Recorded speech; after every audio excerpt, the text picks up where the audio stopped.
प्रिय विद्यार्थियों, मैं मधुदरगढ़ सहाचार्य अर्थशास्त्र राजकीय महाविद्यालय शाहपुरा जिला भीलवाड़ा में कार्यरत हूँ। आज मैं आपको उत्पादन तथा रोजगार का प्रतिष्ठित सिद्धांत इसके बारे में जानकारी दूंगी। Classical theory of output and employment. Classical अर्थशास्त्र अर्थव्यवस्था में सामान्यतः पूर्ण रोजगार की धारणा पर आधारित है। अल्पावधि में ऐच्छिक तथा प्रतिरोधात्मक बेरोजगारी की स्थितियां उत्पन्न हो सकती हैं। इसका मतलब ये है कि क्लासिकल अर्थशास्त्र में सामान्यतः अर्थव्यवस्था में पूर्ण रोजगार पाया जाता है, लेकिन अल्पावधि में ऐच्छिक बेरोजगारी संभव है, अर्थात व्यक्ति अपनी इच्छा से बेरोजगार रह सकता है। साथ ही प्रतिरोधात्मक बेरोजगारी, जिसे फ्रिक्शनल अनएम्प्लॉयमेंट कहते हैं, इसका मतलब ये है कि कभी कभी किसी व्यापारिक तथा औद्योगिक इकाई या समूचे उद्योग पर अचानक संकट से उद्योग बंद हो जाता है, तो उसमें नियोजित व्यक्ति जब तक दूसरी जगह काम पर नहीं लग पाते अस्थायी रूप से अचानक बेरोजगार हो जाते हैं। इसे हम कहते हैं प्रतिरोधात्मक बेरोजगारी। तो अल्पावधि में ऐच्छिक तथा प्रतिरोधात्मक बेरोजगारी संभव है, लेकिन दीर्घकाल में सामान्यतः पूर्ण रोजगार पाया जाता है। तो मुक्त बाजार अर्थव्यवस्था में सदैव ऐसी शक्तियां क्रियाशील रहती हैं कि स्वतः पूर्ण रोजगार की स्थिति स्थापित हो जाती है। से के नियम के अनुसार पूर्ति अपनी मांग स्वयं पैदा करती है, अर्थात जितनी पूर्ति होगी उसी के बराबर मांग उत्पन्न हो जाती है। अतः पूर्ति और मांग में संतुलन बना रहता है।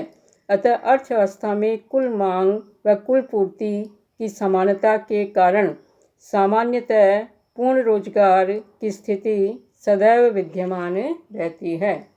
इसका समीकरण इस प्रकार से है: output O is a function of N K T L। O का मतलब है उत्पादन की मात्रा अर्थात आउटपुट। F का मतलब है फलन है, फंक्शन है, निर्भर करता है। N का मतलब है रोजगार का स्तर अर्थात एम्प्लॉयमेंट। K का मतलब है कैपिटल अर्थात पूंजी, स्टॉक। तो के ऊपर जो रेखा बनी हुई है इसका मतलब है के बार, अर्थात के यहाँ स्थिर है, पूंजी स्थिर रहती है। टी का मतलब है टेक्नोलॉजी अर्थात तकनीक। तो ये टी बार है, इसका मतलब है कि तकनीकी में कोई परिवर्तन नहीं हो रहा है, टेक्नोलॉजी स्थिर है। एल का मतलब है प्राकृतिक साधन, नेचुरल रिसोर्सेज। एल बार का मतलब है यहाँ पर प्राकृतिक साधन स्थिर है। तो इस समीकरण में के अर्थात capital, T technology, L natural resources ये स्थिर हैं। तो परिवर्तन होगा सिर्फ एन में अर्थात रोजगार के स्तर में।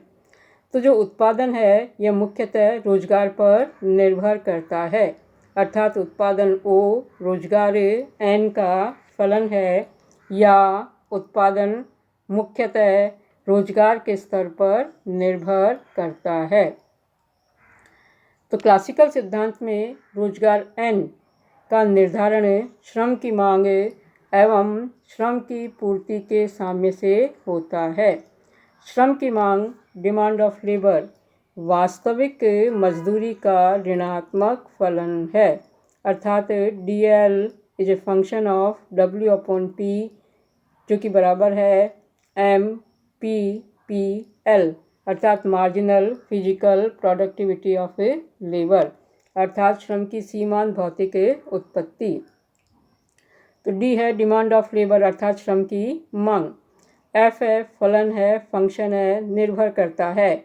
W/P अर्थात वास्तविक मजदूरी का। तो वास्तविक मजदूरी अगर अधिक होती है तो श्रम की मांग कम की जाती है, और अगर वास्तविक मजदूरी कम है तो श्रम की मांग अधिक की जाती है। तो इस तरह से वास्तविक मजदूरी और श्रम की मांग में विपरीत संबंध पाया जाता है, अतः हम कहते हैं कि श्रम की मांग DL वास्तविक मजदूरी का ऋणात्मक फलन है। श्रम की पूर्ति वास्तविक मजदूरी का धनात्मक फलन है, अर्थात SL is a function of W/P। SL का मतलब है सप्लाई ऑफ लेबर अर्थात श्रम की पूर्ति। F का मतलब है फलन है, फंक्शन है, निर्भर करता है। W/P अर्थात वास्तविक मजदूरी। तो अगर वास्तविक मजदूरी अधिक है तो श्रम की पूर्ति अधिक होगी, और अगर वास्तविक मजदूरी कम है तो श्रम की पूर्ति कम होगी। तो दोनों एक ही दिशा में चलते हैं, और इसीलिए हम कहते हैं कि श्रम की पूर्ति वास्तविक मजदूरी का धनात्मक फलन है। श्रम की मांग व श्रम की पूर्ति में संतुलन उस वास्तविक मजदूरी द्वारा होता है जहां श्रम की मांग एवं पूर्ति बराबर होती है, अर्थात DL = SL अर्थात demand of labour = supply of labour. तो जहाँ श्रम की मांग श्रम की पूर्ति के बराबर होती है वहीं पर संतुलन स्थापित हो जाता है और वास्तविक मजदूरी तय होती है। तो यह श्रम बाजार में संतुलन का द्योतक है, और इसे हम रेखा चित्र के द्वारा बता सकते हैं।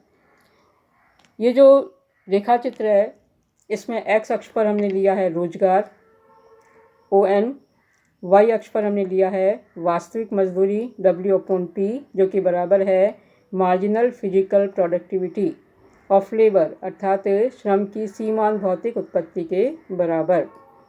DL रेखा श्रम की मांग रेखा है, इसका ढाल ऋणात्मक है, यह ऊपर से नीचे की ओर गिरती हुई है। इसका मतलब यह है कि अगर वास्तविक मजदूरी अधिक होगी तो श्रम की मांग कम की जाएगी, और अगर वास्तविक मजदूरी कम है तो श्रम की मांग अधिक की जाएगी। अतः डिमांड ऑफ लेबर या श्रम की मांग रेखा ऊपर से नीचे गिरती है, अर्थात इसका ढाल ऋणात्मक होता है।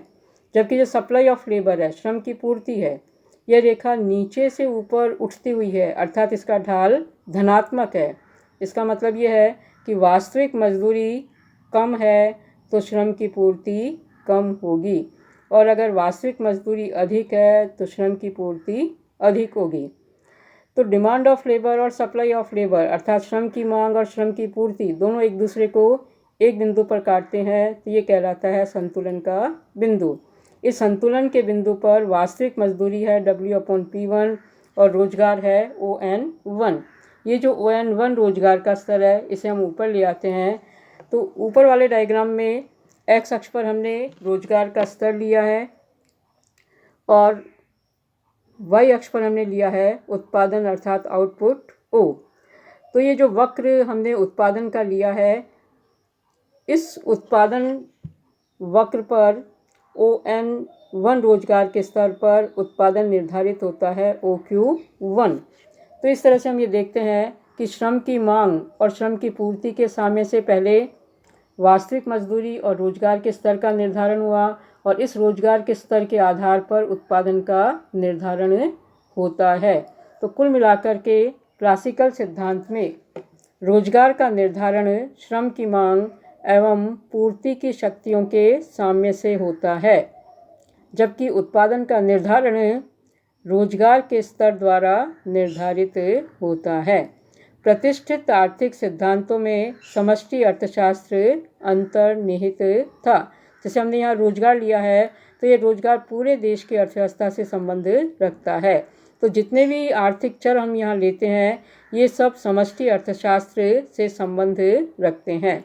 तो इस तरह से आज मैंने आपको उत्पादन तथा रोजगार के प्रतिष्ठित सिद्धांत के बारे में जानकारी दी है। अगली कक्षा में मैं आपको प्रतिष्ठित रोजगार सिद्धांत के मुख्य तत्व या विशेषताओं के बारे में जानकारी दूंगी।